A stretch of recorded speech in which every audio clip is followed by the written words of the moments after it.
doing today, children? Are you ready for a history class?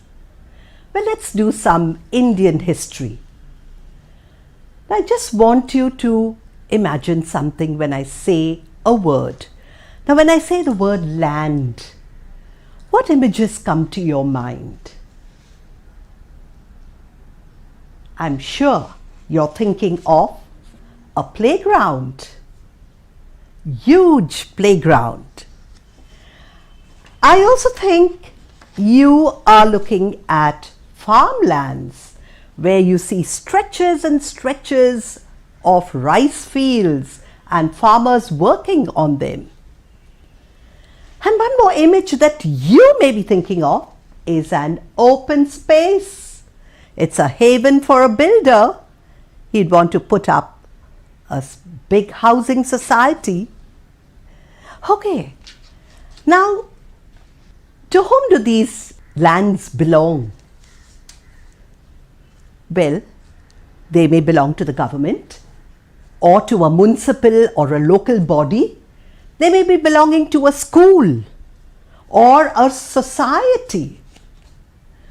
Now tell me, children, how do they manage to look after these lands? Well, you know, if you are in a state, you are paying your taxes, and from the taxes they are able to have and maintain these lands. What do they do with these lands? Several things, as I said before. You may have a school that put up a school. You may have a society that puts up a housing society. And you may have farmers who work on the land. But let's go now in time to the Mughal period. Long, long ago, when all land came under one category, and that is cultivated land or farmlands. And today we shall see in this lesson land revenue during the British period and the Nizam period, how revenue was collected, and then we shall look at it from our modern point of view, how it is managed today. So children, we spoke about taxes. Who collects taxes? You know, today your parents pay taxes because they work. Does anyone come to your house to collect the taxes? No. Your parents fill up forms and there are centers where they go and pay their taxes. And today you have another option. You can pay it online. But just think, in the 15th century, when we had the Mughals ruling in India, there was only one category of land, and that was cultivated land. There were no options to go and pay taxes, but they had a person who would collect the taxes on behalf of the king. The king was the owner of all the land, and he had a person to collect the tax. That person was called the zamindar, and therefore the system was called the zamindari system. Let's look at this board here. You can see the zamindar here. What kind of a life did he live? He lived the life of a king. He lived in a fort where in Telangana it was called Gadi. He also had horses, guns and soldiers. Imagine your tax collector, the one who comes to collect your money for your internet or TV, having guns and soldiers and horses. Now this man had this, but he was given this facility because he provided a dual job. One is he protected the person from whom he was going to collect taxes, and he also protected himself. Let's look at this board again. What is that role that he played? He was a tax collector, and we could also call him the king's agent. The zamindar was a tax collector and he was a king's agent. We call them today the middleman. But he had another two roles. He was a landlord and he was a cultivator. How? A landlord because he owned some land on his own, and a cultivator because he cultivated part of that land for the king. Now, when he was a landlord, he collected taxes from the laborers who worked in his land. When he was a cultivator, he paid taxes to the king. Now, you have another person here, he's a peasant. We call him farmer today. Why were they called peasants in those days? A peasant is a farmer who's absolutely poor. You know, in Europe, they call them peasants because they were really, really poor. So, the peasant, he had also a dual role. He could be a tenant of the zamindar. So, he paid the revenue to the zamindar. But he was also an independent land cultivator, and he paid his revenue to the zamindar. So if you try to analyze this whole system, children, you can see that one man was given so much of importance, and the others down the line, they also could own, that is, they could be landlords and they could also be tenants.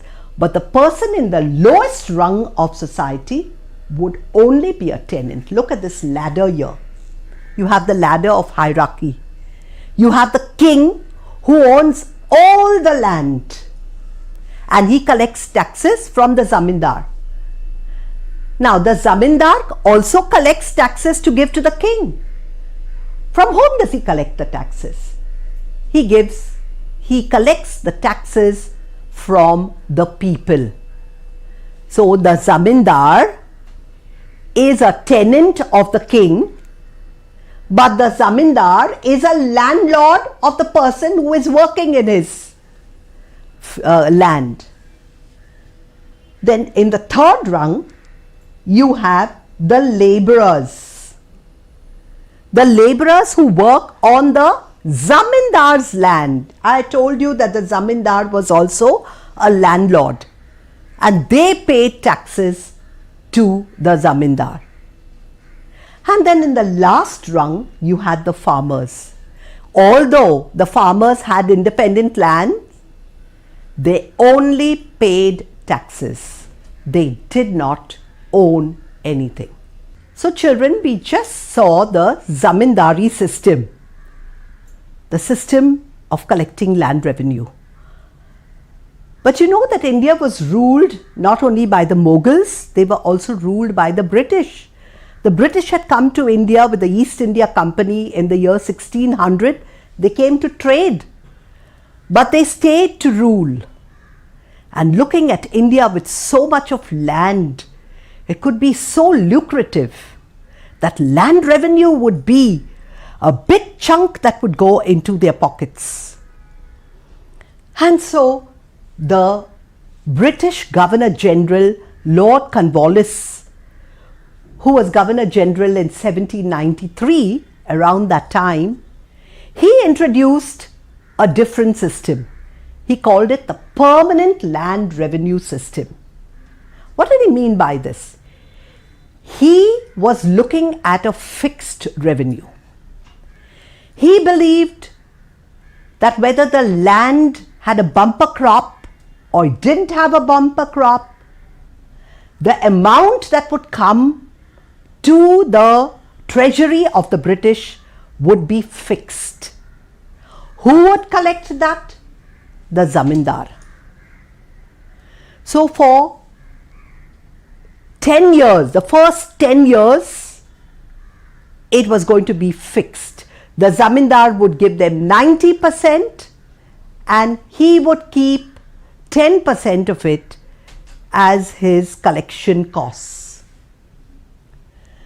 What did they hope to get from this? They wanted to get more revenue, and they wanted the farmers to grow cash crops. Do you know what cash crops are, children? Cash crops are those which are sold in the market at a higher price. For example, sugarcane, cotton, groundnuts, barley. These are all cash crops. The farmers would earn a lot of money, and the revenue that they would give to the British would be fixed. Now let's see what were the results. You know, in everything that you do, there are always good results and bad results. Let's look at the good results. So you know, children, that in anything that you do, there are always good and bad results. Let us look at the good results. The revenue that the British got was fixed permanently. The second good results, that when the crop was good, the farmers paid without a raise. So they got what they wanted to get. But even when the crop was bad, the farmers had no option but to pay that amount to the zamindar. Let's look at the bad results. Well, when the zamindar knew that he had to give a fixed amount to the government, why will he bother to improve the land? He said, let it be as it is. I do not have to put in any extra effort, because whatever it is, I'm giving the same to them and I'm getting the same year in and year out. But who found the revenue high? It was the farmers. Why? Because when the crops were bad, they had to pay the same amount. So what did they do? They went to the money lenders. The money lenders were too happy to give them loans. And if they couldn't pay back their loans, their houses would be mortgaged. You know that whenever there is cultivated land, sometimes because there's no water, there are conditions of drought, and therefore there are famines. What had the poor farmers to do? They had to pay that. They were forced to pay. They became like bonded laborers to the zamindar. Now, reviewing all this, after Lord Cornwallis finished his Governor Generalship, there was need for a review. Were they doing the right thing or the wrong thing? So, in the early 19th century, there was a British official called Thomas Munro, and he had something else to offer. He had a system called the Rayatwari system. What does Rayat mean? Rayat means farmers. So what are you understanding from this? It would mean that the system would be beneficial to the farmers. Yes, children? Of course, you're right. And let's see, what did they do? The Rayat, or the farmer, he paid his taxes directly to the British. So aren't we moving towards modern times where your parents are paying their taxes directly? Oh yes. Now what were the terms? They identified the farmer. How did this help? They took the trouble every year to look at the land. What was that particular farmer cultivating? What kind of land did he have? Was it a land that was giving him good crops? They looked at the monsoon. Was the monsoon good that year? Would they get a bumper crop? So, taking all that into consideration, they fixed the revenue. So, each farmer would have a different revenue to pay depending upon his crop. They calculated the crop produce per year as per market value, not according to what they thought. They kept the farmer in mind. Now they also motivated the farmer to buy seeds, implements, bullocks, and to dig new wells and to cover up old wells which had gone dry. So don't you think they are moving towards modernization, children? Of course. What were the results? As I said, there are good and bad results. The good results were there was a bumper harvest. Why? Because if the farmer knows that he doesn't have to give a fixed amount, he is going to work harder because the revenue is going to be fixed per year. Now, there was this man called Sir Arthur Colton. He started irrigation. And irrigation helped in times when there was drought. What did he do? He built a dam across the river Godavari and a dam across the river Krishna. Now children, I want you to find out where the rivers Godavari and Krishna originate. They originate in some hills, in some mountains. And you know that it flows into Andhra. And then from there, it empties itself into the Bay of Bengal. But you find out where exactly, Google it and you'll get it. What were the bad results? The bad results were that it was high revenue for them. For 20 or 30 years, that revenue was fixed. That revenue was collected by force. Even though it was directly paid, they were forced to pay the revenue. The farmers gradually lost interest in farming. But they were very interested in renting out their land.